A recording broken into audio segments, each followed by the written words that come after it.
What's up, everybody? This is Lawrence County EMS Podcast number 4. Let's go.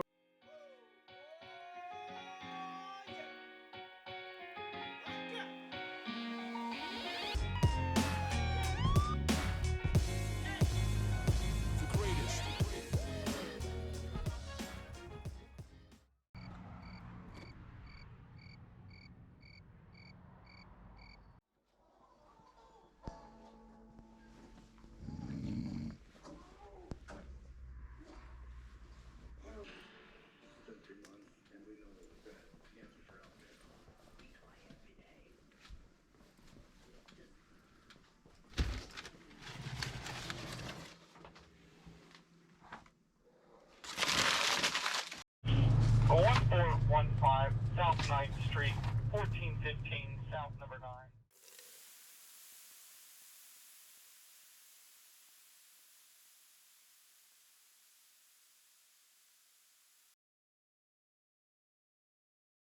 $1,129 runs in the month of March, our second highest run total that we've ever had here at Lawrence County EMS. The highest total is from May of 2019. We had about 1,200 run month back then, and but this one felt pretty similar to it. Everybody did a fantastic job keeping up with the run volume, even with our short staffing issues that we've had over the last couple months. Everybody's still been pretty much a positive attitude and just plucking away at these runs, taking them one at a time and getting through. If everybody just tries to keep a positive attitude over the next couple months, I see a bright future coming for us. Hopefully with these pay raises that we just got, we'll be able to recruit more and more people and solve a lot of these staffing issues. So good job keeping up with these runs, and let's keep it up, guys. Hey, what's up, guys? So end of March, we did our first of what I hope to be a monthly hands-on training session. We had some awesome props that Matt got for us. We had some pig tracheas and lungs and hearts that were donated by a local butcher shop. We got some excellent hands-on training with surgical crikes. We learned about PEEP and saw some of the effects of PEEP in real lung tissue. It was an awesome time. So after that, Lori provided us with some awesome food. We grilled out some hamburgers and hot dogs, kind of enjoyed each other's company. And after that, we did some wilderness rescue training out at Lake Vesuvius. It was a great time. Had a really good turnout. Hope that, as we continue on throughout the summer, that we can just make it bigger and better every time. I hope to see you there at the next one. So if you have any ideas for some things that you would like to train on, I know we have a couple things coming down the pipe that you can learn more about soon. But if you got any ideas or anything you would like to help out and teach, let us know. We'd love to see you out there. As I'm sure everybody knows by now, Mac and Lori were able to negotiate raises with the commissioners about a week or so ago. Those raises are well deserved, much needed. Everybody from top to bottom got a raise, and so thank you, Mac and Lori. The EMTs are now making $11.30 an hour for full-time 24/48 EMTs. That equals out to about $38,500 a year.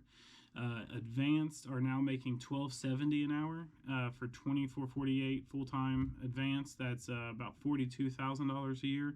And for medics, you guys are now making $15 an hour, which equals out to about $49,900 for the full-time 24/48 scheduled medics. All of these figures are base salary without any kind of extra overtime, just what's built in. And so they weren't bad raises at all. Thank you again to Mac and Lori for working hard and getting us our raises. I think it's important to help us see where we're going, to also understand and appreciate where we've been. SEOEMS left a legacy for us, and we carried on that legacy and those traditions and to help us build what we now know as Lawrence County EMS. Come along with us and watch this film. Let's learn about where we came from. In 1973, the Southeast Ohio EMS District was founded. It consisted of 7 counties in southeastern Ohio. Athens, Gallia, Hawking, Jackson, Lawrence, Meigs, and Benton. It was formed as a pilot project for rural EMS through the U.S. Health Services Administration. The first paramedic program began operating in Lawrence County in 1975 under the direction of Dr. Burton Payne and was expected to be complete through the whole service by late 1976. Emergency medical services has rapidly evolved since then, from an in-service program to a state course, which evolved from Lawrence County's in-service program, and on to the National Registry course.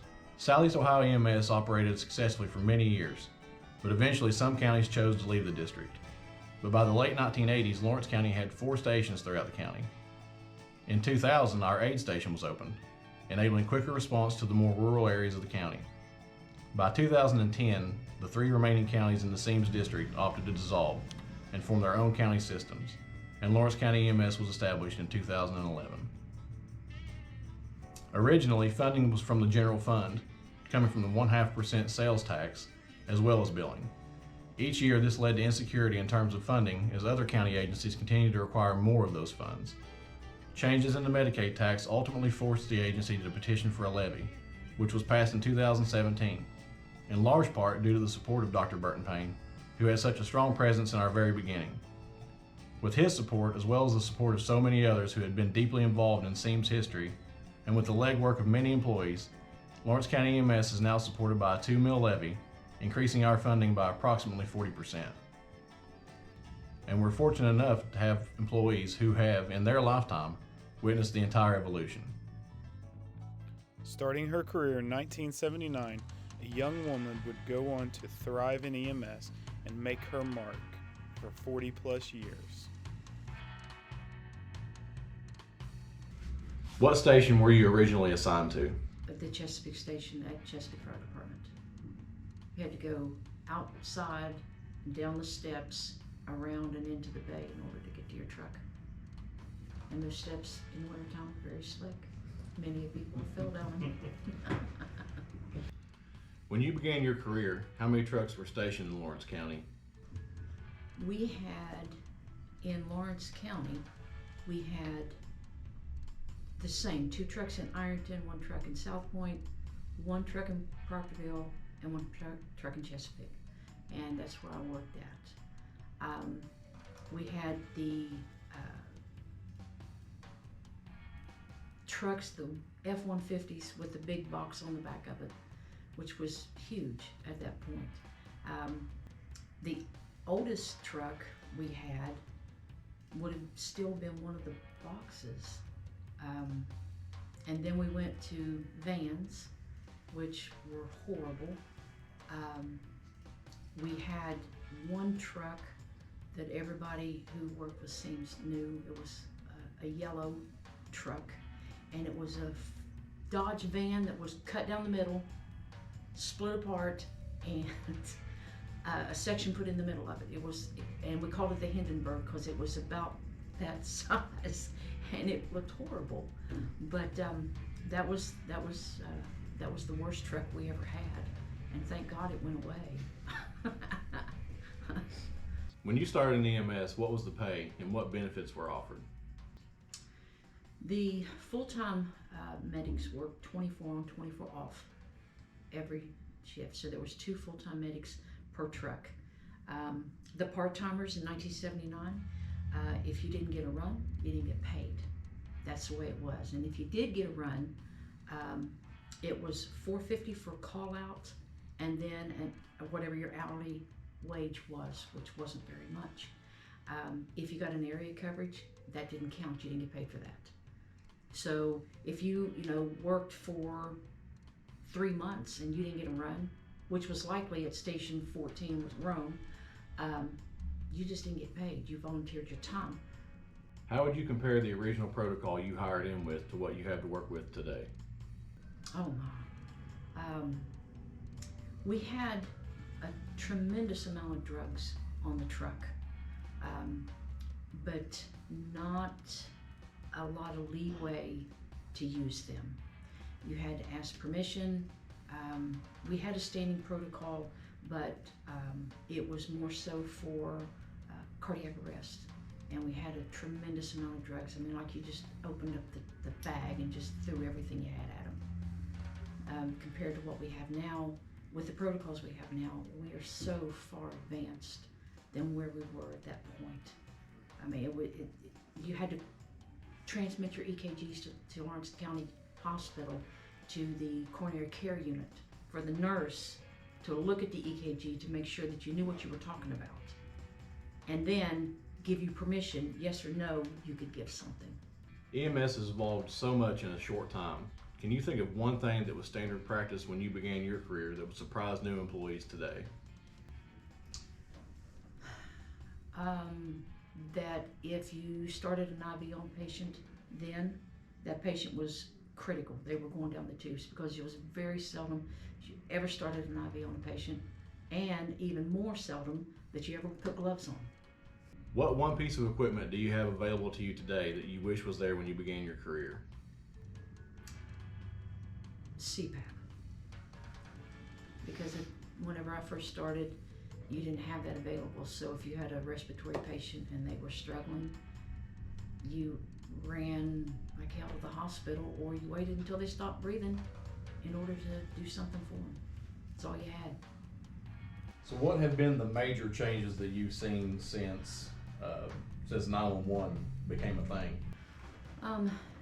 Dispatching then, you know, you had to know your county, you had to know your roads, because you had road names.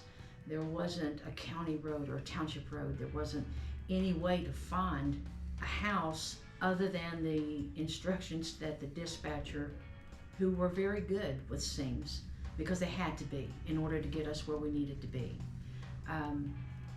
I mean, you know, go to the dead dog in the road and turn left. And I know it sounds really far-fetched, but you really got those types of calls. Go to the tree with the, you know, the red dot on it.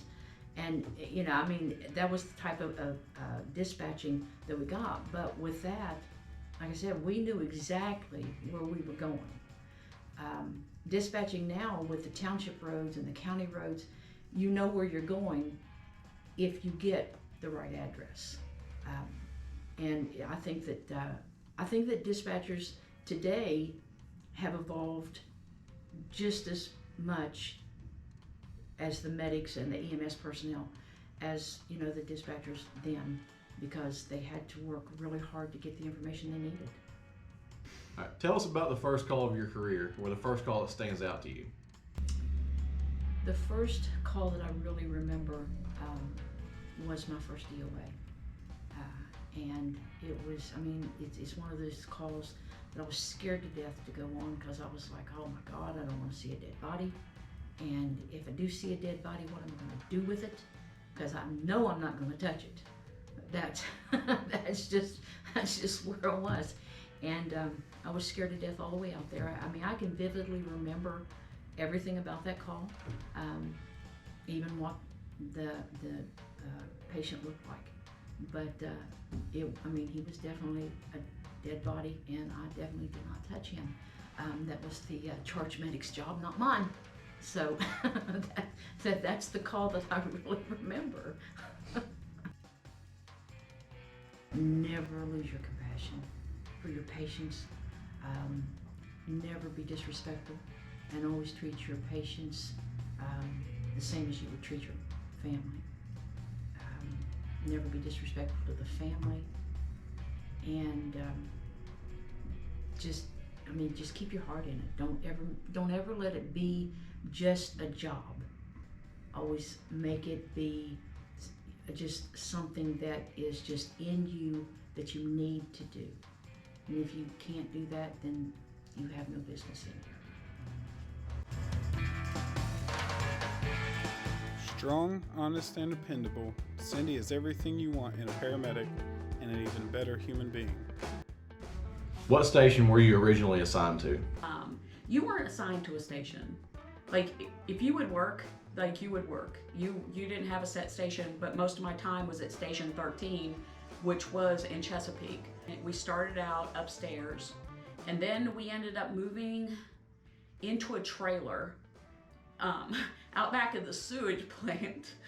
and the sewage plume, depending on which way the wind would blow. And of course your vehicle sat outside, your squad sat outside. And that was my first rotation as a charge medic, was Station 13.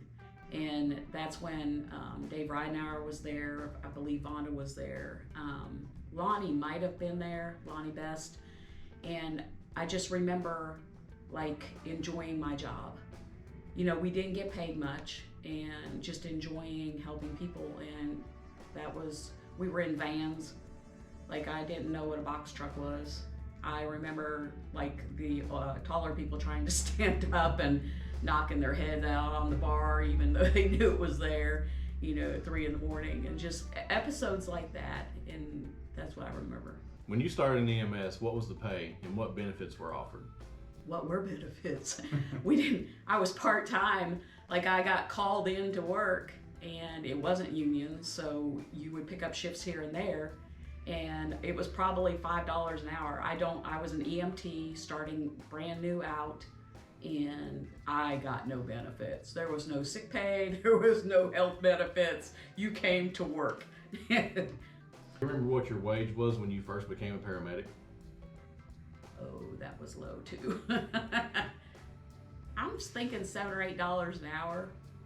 But you know, it wasn't about the pay, Matt. It wasn't about the pay. It was about the job and helping people. And I keep repeating that, but it was about helping people and being there to serve them. And it wasn't about the pay. How would you compare the original protocol you hired in with to what you have to work with today? Oh, no comparison. We didn't, back when I started, we didn't have pulse oxes. You looked at somebody, if they looked short of breath, you know, if they were blue, they needed oxygen or bagged. You know, we didn't have the resources or the tools we have now. And what amazes me sometimes is people don't use the resources they have, you know, the equipment they have. We didn't have 12 leads. Our cardiac monitors were extremely heavy. And the reason I know that is because as a brand new EMT, I had a medic look at me and say, "You're here for 2 reasons. Number 1, to carry my equipment, and number 2, to keep me alive." So I knew how heavy the equipment was, but as far as 12 leads or the resources we have, we did not have stuff like that. Are you excited for new people entering the field today? And do you think that they will see as much change in their careers as you have in yours? I pray that they recognize that they are blessed with the tools that they have to use. Because when you're out there by yourself and you have somebody who can't breathe or having a massive heart attack, and you have the resources that you have now to use, you know, that they recognize that they can change people's lives. And I say it all the time, that we are not the givers and takers of life. And I've had runs before that everything goes right and they still die. And everything goes wrong and they still live. And then you'll pull up to the car wrecks where they're like, you're looking and nobody should have walked away, and there's somebody standing there. And then you pull up to the other wrecks and you're looking for people and they're dead in the front seat. You know, and that's part of our job, you know, is that the unexpected and what you're walking into. All right, tell us about the first call of your career, or the first call that stands out to you. I have 2 of them because they happened in the same week. I had a parachuter. I was working at Station 13. A parachuter fall, and they landed in the median right in front of Ponderosa on a Sunday afternoon. So in the beginning, like they sent us, and then they sent 2 trucks. And when I got there, he was in cardiac arrest, and people were saying that his chute didn't open, but emergency chute had opened. And the highway shut down. Everybody from Ponderosa came out. They're all standing at the fence. And, you know, at that moment, I made a decision to work this man. You know, to give him everything that we had, because we had 2 trucks there. I had plenty of hands, you know, and not knowing the statistics, because we make life and death situations in a matter of moments. And Mary John Holzapfel told me once, you can never err on the side of life. You know, if you do that, then you never have questions. You never question later on down, like, did I do the right thing? So err on the side of life. And I had Scotttown. And so everybody, like, if you don't remember Scotttown, I was the first paramedic in, and I was working with a brand new EMT, and he started running circles, and we pull up, and it was like Night of the Living Dead was walking towards me because I had all these burn patients. And the smell of the sulfa, and I didn't know what it was, and they were saying code 1000, and I was like, what is a code 1000? Well, I couldn't look at my new EMT and say, what is a code 1000, because I don't know. And just walking into that situation, and then the thing, seeing the kids run around because their parents were dead, and just all of the mass chaos. And the one thing I want to bring up is that even in the mass chaos, we were professional and we treated people. And that's where the triage came in, and that's where all the ABC, the stuff that had been beat into my head, came in, because it took over. Like the skills that we had been taught. And even though I was a brand new paramedic walking into this, would I have done a few things different? Probably. But for the most part, with how many people had died there, and the helicopters involved, and everything that was involved, because I was the first truck on, and we were out in the county, so people weren't jumping, to be there. So just that would, Scotttown and the parachuter in the same week. We had an instructor, and I think I mentioned it earlier, named Mary John Holzapfel. And she taught me two things. She said, emergency to them is not always an emergency to you. And she said, you can never err on the side of life.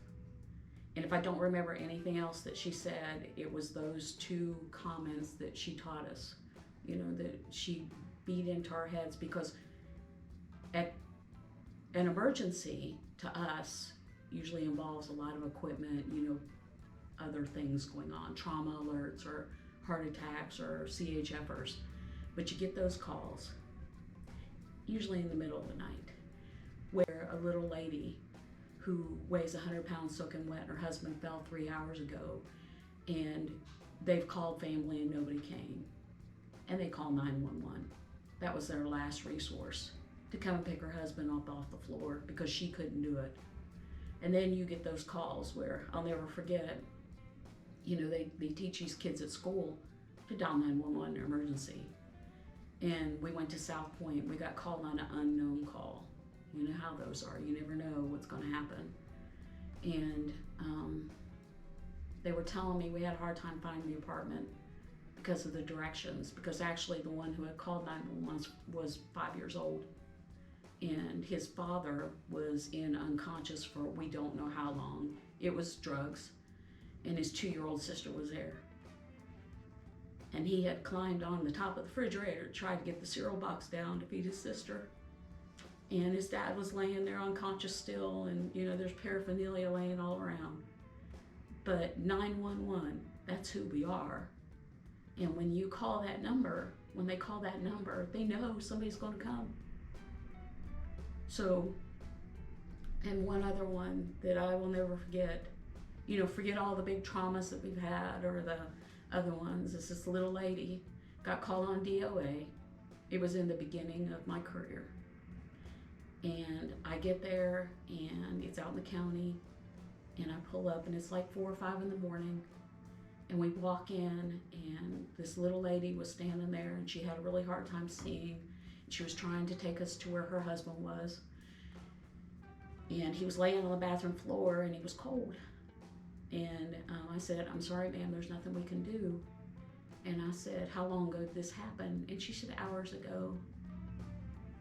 And I didn't say, why didn't you call us then? She said, I knew when I called 911 that you'd take my husband away, and that I'd never see him again. So I just laid down on the bathroom floor with him. And she said, I didn't want him to leave his home yet, so I wanted some time with him because I knew he was gone. I knew my husband was gone. And she said, he's my life. And she was like 90 years old, and at that time, that's 911, for those different folks. Everybody in my life has either been a blessing or a lesson. And you're going to learn what to do or what not to do, and your standards and your professionalism. And you're going to, when you walk into that house, you are their 911. When you walk in on that little 5-year-old and he starts to cry when you get there, and then you see what this kid has been through because he called 911. And people need to, we just need to recognize that this is life and death. This is reality. This is not a game. And it's very hard. This job is extremely hard. And many times I walked away from calls and said, I'm done. And then I'd go back. Many times. And then I'd go back. And it was because you saw a difference in people, and you serve people, and you change people's lives. I've seen people in grocery stores that say, do you remember like 4 years ago when you came and picked up my husband, he was having a heart attack? And you look at him and there's been so many calls you don't remember. But sometimes I say, yeah, I remember, how they doing? And they're like, yeah, because of what you did, they're still with us. Which once again, I revert back to, I'm not the giver and taker of life. Everything can go wrong or everything can go right. You give it 100% on every call.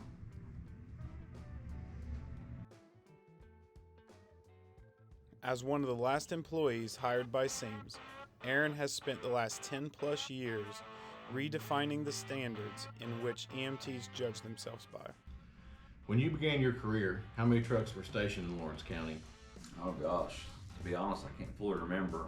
They were all old trucks. I don't think we even have any of those left anymore. They were the old orange and yellow, or orange and white ones, all diesel. When I first got hired, one of the first instructions I was given was do not shut them off at the hospital because they may never start again.